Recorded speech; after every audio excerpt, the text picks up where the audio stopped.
This video ay gagawa ako ng adobong talong. Ayan, una lagyan natin ng mantika. Mantika yan guys. Painitin natin ng bahagya.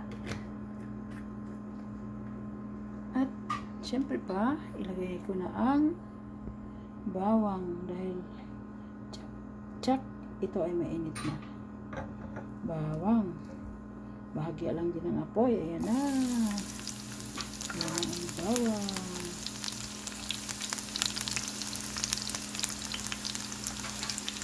Bawang na kasilahin.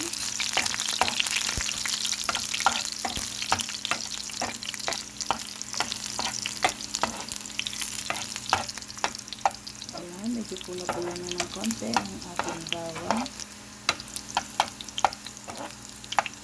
Sunod ko naman ngayon ay ang sibuyas. Ayan po, ganyan lang kasimple ang ating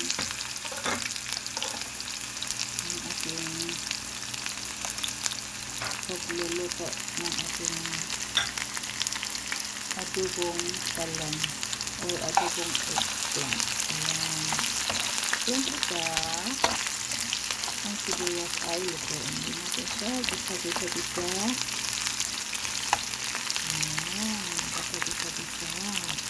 Ayan, nakita na natin na medyo gisa na ang sibuyas. Isunod ko naman ngayon ang siyempre ang talong.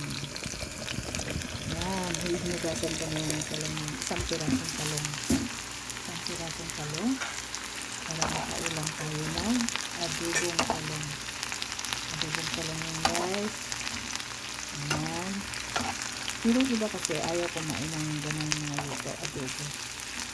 Okay. First time lang sila nakarinig na ang talong ay ina-adobo pala. Ano? Na-adobo ang talong guys, na-adobo. Pero mas masarap yan guys. Kung meron kang isasahog na mga karne, kung ano mga karne na gusto mo. Ayun guys, lagyan natin ng suka. May suka ito guys ha. Talong natin, ilalagay natin ng suka. Suka. And guys, konting suka lang para hindi siya masyadong maasin.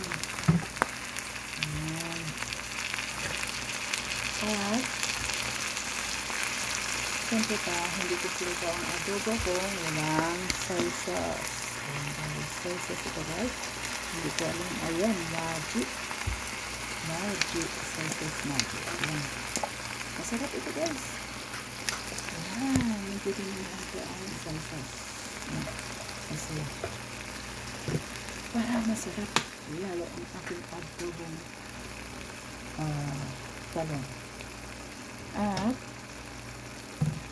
syempre, lagyan ko siya ng bechin. Meron kaming bechin dito na nasa box. Sa loob ng box, isinalan namin ang Ajinomoto. Ayan, nasa box siya. Ayan. Maano kami sa bechin na yan. Okay na yan. Dami na ano.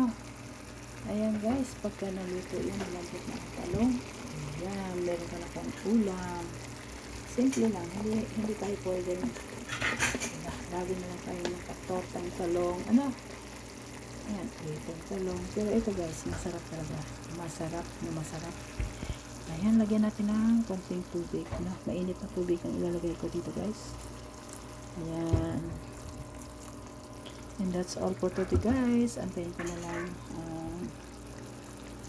maluto ang talong. Ulam na po yan. Ayan.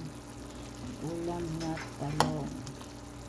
Thank you for watching. See you on my next vlog. I love you all and God bless. Keep safe everyone. Bye bye.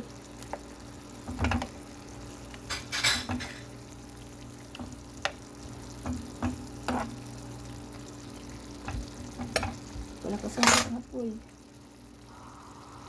Para mabilis matuyo ang kanyang sangkap na ito. Kailangan siya tumuyo. Ayan, kailangan tumuyo yung ano na yan. At napakasarap na yan guys. I go now. I love you all and God bless.